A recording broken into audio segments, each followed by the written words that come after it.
नमस्कार मित्रों, मैं आचार्य अरुण कुमार दीक्षित स्वागत करता हूं आप सभी का आपके अपने YouTube चैनल भव्य ज्योतिष में। मित्रों, आज के इस वीडियो में हम चर्चा करेंगे बाधक बाधकेश के बारे में कि बाधक तथा बाधकेश क्या होता है, कैसे कार्य करता है, क्या इस नियम में कुछ संशय भी है। अगर संशय है तो उस पर एक विशेष रूप से बात करेंगे। बाधक और बाधकेश का मतलब आप जैसा कि जानते हैं, बाधक बाधा उत्पन्न करने वाला, पीड़ादायक, रुकावट पैदा करने वाला, रुकावट देने वाला, समस्यादायक। एक बार बाधक तथा बाधकेश को समझ लेते हैं। देखिएगा, हमारी जो लग्न है, 3 स्वभाव की लग्न होती है। सबसे पहले होती है चर लग्न। चर लग्न के अंदर मेष, कर्क, तुला तथा मकर आती है। तो यहां पर चर लग्न के अंतर्गत अर्थात मेष लग्न हो या फिर कर्क लग्न हो या फिर तुला लग्न हो या फिर मकर लग्न हो, इन लग्नों में, चर लग्नों में एकादश भाव अर्थात 11वां भाव बाधक भाव कहलाता है और एकादशेष अर्थात 11वें भाव में जो राशि हो उसका स्वामी बाधकेश कहलाता है। उसी प्रकार से हम अगर स्थिर लग्न को देखें, स्थिर लग्नों में वृषभ लग्न, सिंह लग्न, वृश्चिक लग्न तथा कुंभ लग्न आती है। कहा जाता है नियम में कि स्थिर लग्न में 9वां भाव बाधक भाव होता है और 9वें बाधकेश होता है। अभी इन नियमों पर आगे चर्चा करेंगे। उसके बाद द्विस्वय भाव लग्न, हमारी जो तीसरी लग्न है वह द्विस्वय भाव है।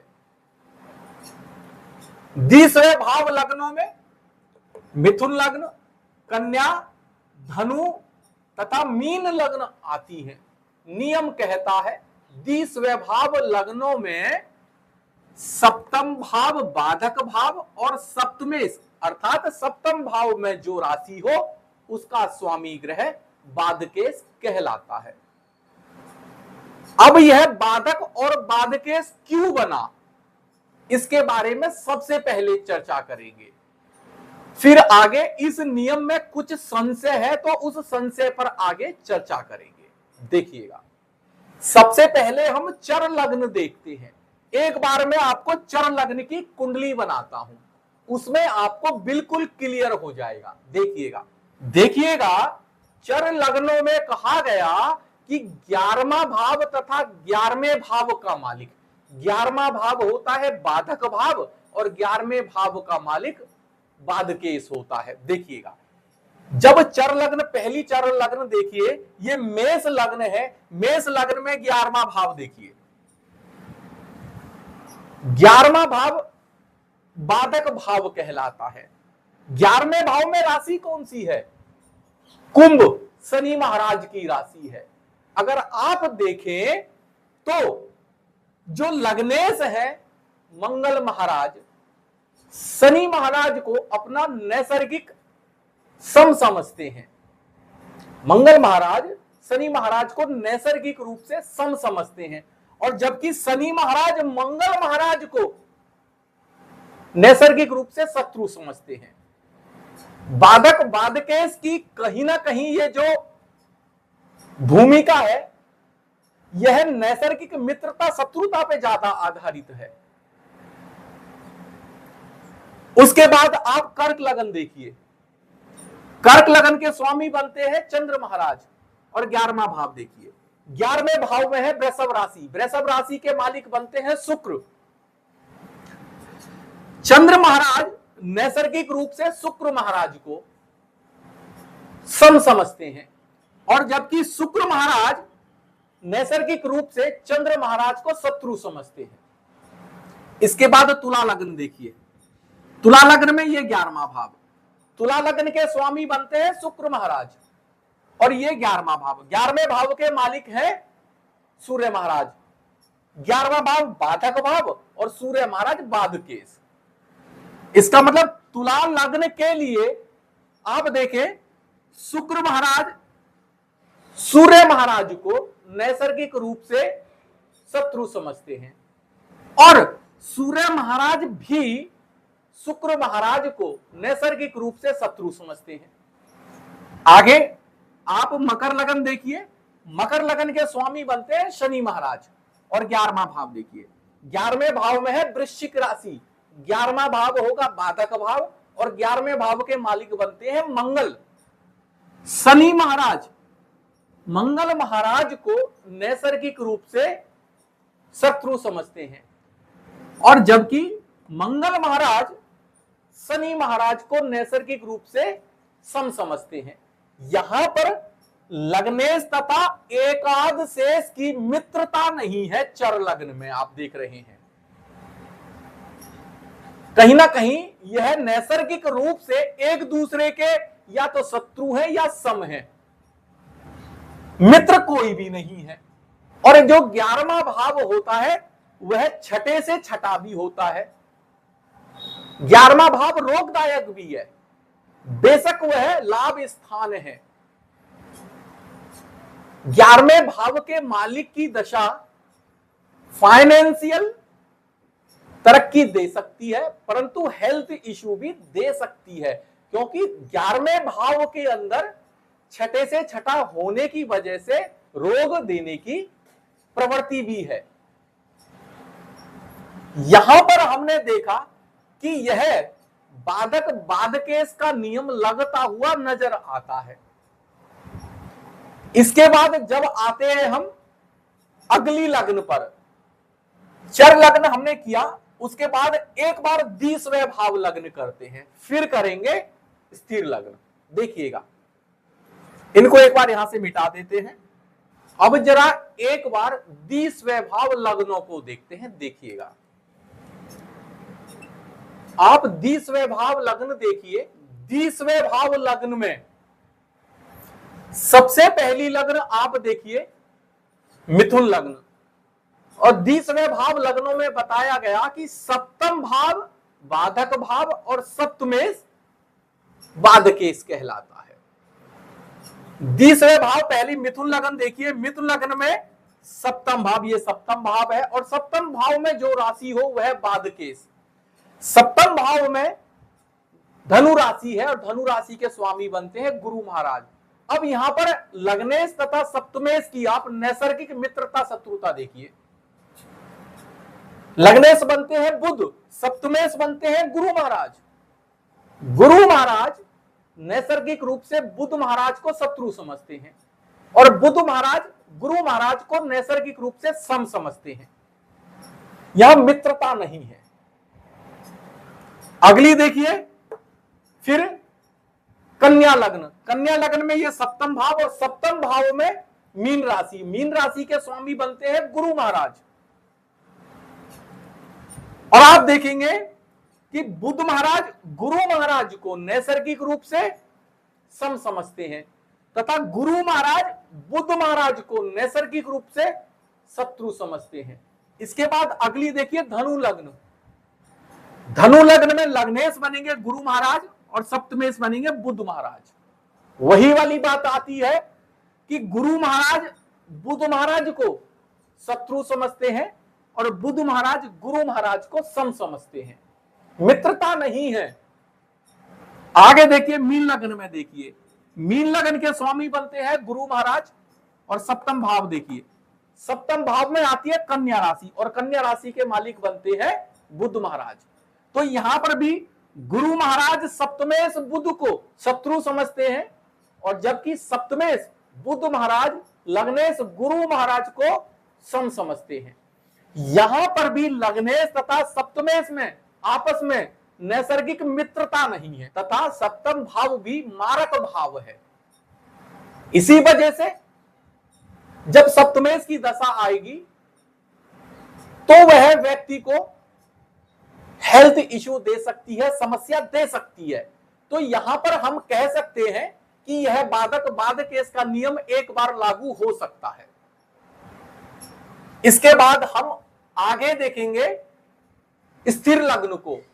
मेन संशय स्थिर लग्न में है, इसको आप ध्यान से समझिएगा। इन लग्नों को एक बार मिटा देते हैं और यहां पर स्थिर लग्न लिखते हैं, देखिएगा। अब इसके बाद स्थिर लग्न लिखते हैं, देखिएगा। अब यहां पर हमने स्थिर लग्न लिखी है वृषभ, सिंह, वृश्चिक और कुंभ।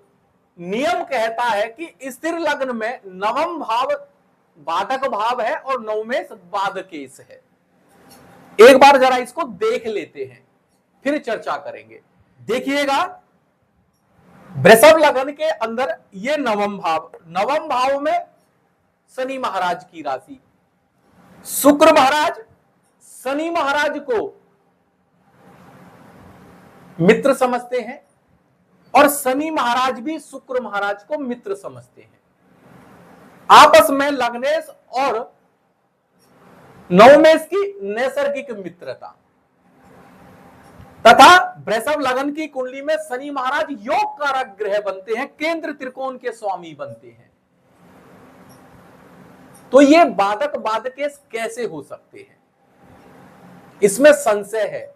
इसी प्रकार से अभी हम सभी स्थिर लग्नों को देख लेते हैं। सिंह लग्न देखिए, सिंह लग्न के स्वामी बनते हैं सूर्य महाराज और ये नवम भाव में मंगल महाराज की राशि।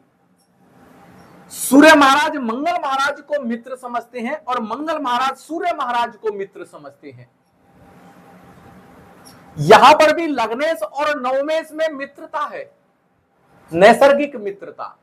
सिंह लग्न की कुंडली में मंगल महाराज केंद्र त्रिकोण के स्वामी बनते हैं, अच्छे फलदायी होते हैं अपनी दशा में।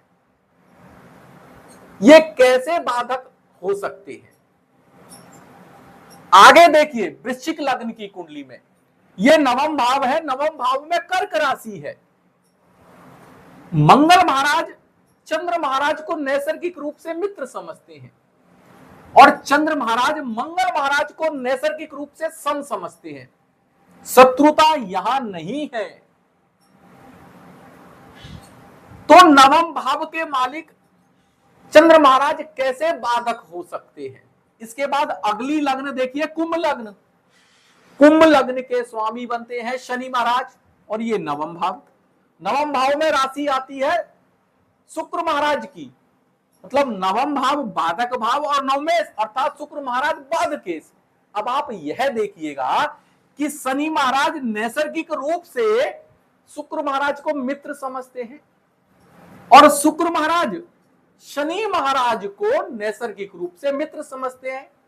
लग्नेश नवमेश को मित्र समझते हैं, नवमेश लग्नेश को मित्र समझ रहे हैं। तो और एक चीज और, कुंभ लग्न में शुक्र महाराज केंद्र और त्रिकोण के स्वामी, बढ़िया फलदायी। ये कैसे बाधक हो सकते हैं? जबकि आपने भी पढ़ा होगा जो योग कारक ग्रह होता है वो अच्छा फलदायी है। यहां तो जो भी नवम भाव का मालिक बन रहा है वह योग कारक ग्रह हो रहा है, लग्नेश का मित्र हो रहा है, वो कैसे बाधक हो सकता है? इस प्रश्न में कुछ संशय दिमाग में आता है। इस बारे में जाने माने ज्योतिषी आदरणीय के पाठक जी का मैंने एक लेख पढ़ा। आदरणीय पाठक जी अपने लेख में लिखते हैं कि इस नियम में उनको एक संशय नजर आया। मैं पाठक जी की ही बात आपको बताता हूं। वह कहते हैं कि जब स्थिर लग्न की बात आती है तो इसमें एक संशय नजर आता है। पाठक जी कहते हैं अगर नवम भाव और नवमेश की जगह स्थिर लग्नों में तीसरा भाव और तीसरे भाव का स्वामी लिया जाए तो वह इससे बेहतर बाधक बाधकेश का कार्य कर सकता है। यह उनका व्यक्तिगत मत है। यह उनका व्यक्तिगत मत है, उन्होंने लेख में लिखा है और कहा है कि ज्योतिष के जो ज्ञानी व्यक्ति हैं इस पर मंथन करें। पाठक जी के अनुसार जो स्थिर लग्न है उसमें नवम भाव और नवमेश उनको बाधक या बाधकेश की भूमिका में नजर नहीं आए, बल्कि जो हमारी स्थिर लग्न है उसमें नवम भाव और नवमेश तो योग कारक ग्रह बन जाते हैं, उनकी दशा अच्छा फलदायी करती है। वो कैसे रुकावट दे सकती है, कैसे बाधक या बाधकेश का कार्य कर सकती है। परंतु आप देखेंगे वृषभ लग्न की कुंडली में आप तीसरे भाव को देखिए, चंद्र महाराज तीसरे भाव के मालिक और लग्नेश बनते हैं शुक्र महाराज। चंद्र महाराज नैसर्गिक रूप से शुक्र महाराज को सम समझते हैं और शुक्र महाराज नैसर्गिक रूप से चंद्र महाराज को शत्रु समझते हैं। यहां पर नैसर्गिक शत्रुता दिखाई देती है। आगे देखिए, सिंह लग्न की कुंडली में तीसरे भाव के मालिक बनते हैं शुक्र महाराज। शुक्र महाराज नैसर्गिक रूप से सूर्य महाराज को शत्रु समझते हैं और सूर्य महाराज नैसर्गिक रूप से शुक्र महाराज को शत्रु समझते हैं, अर्थात लग्नेश तृतीयेश को शत्रु समझ रहा है और तृतीयेश लग्नेश को शत्रु समझ रहा है। नैसर्गिक शत्रुता सामने आती है। अगली वृश्चिक लगन देखिए, वृश्चिक लगन में लग्नेश बनते हैं मंगल और तीसरे भाव के स्वामी बनते हैं शनि। शनि महाराज नैसर्गिक रूप से मंगल महाराज को शत्रु समझते हैं और मंगल महाराज नैसर्गिक रूप से शनि महाराज को सम समझते हैं, मित्रता नहीं है यहां भी। अगली कुंभ लगन देखिए, कुंभ लगन के स्वामी बनते हैं शनि महाराज, तीसरे भाव के मालिक बनते हैं मंगल महाराज। मंगल महाराज नैसर्गिक रूप से शनि महाराज को सम समझते हैं और शनि महाराज नैसर्गिक रूप से मंगल महाराज को शत्रु समझते हैं। यहां पर कोई नैसर्गिक मित्रता नहीं है, या तो सम या शत्रु, ऐसा संबंध लग्नेश और तृतीयेश में सामने आता है। अब यहां पर आदरणीय के पाठक जी के अनुसार स्थिर लग्नों में नवम भाव तथा नवमेश की जगह तृतीय भाव तथा तृतीयेश बाधक बाधकेश की भूमिका में ज्यादा नजर आते हैं। उनके अनुसार नवम भाव नवमेश की जगह तृतीय भाव तृतीयेश पर यह नियम ज्यादा लगता हुआ नजर आता है। यह आदरणीय पाठक जी की अपनी एक रिसर्च या खोज या उनका एक अपना व्यक्तिगत मत है। वह कहते हैं कि ज्योतिष के बुद्धिजीवी व्यक्ति इस पर रिसर्च करें, इसको देखें, मंथन करें और बताएं। वही मत हमने आप तक पहुंचाने की कोशिश की। हमें भी आदरणीय पाठक जी का मत अच्छा लगा, तो इस वीडियो के माध्यम से पाठक जी के मत को आप तक हम पहुंचा रहे हैं। वैसे हम सामान्यता अगर देखते हैं, नियम पढ़ते हैं, तो हमें भी यही बताया गया कि जो स्थिर लग्न है उसमें नवम भाव तथा नवमेश बाधक बाधकेश होते हैं। आशा करता हूं कि मित्रों यह वीडियो आपको पसंद आई होगी। अगर वीडियो पसंद आई हो तो आप इस वीडियो को लाइक करें, शेयर करें तथा हमारे YouTube चैनल भव्य ज्योतिष को सब्सक्राइब करें। धन्यवाद।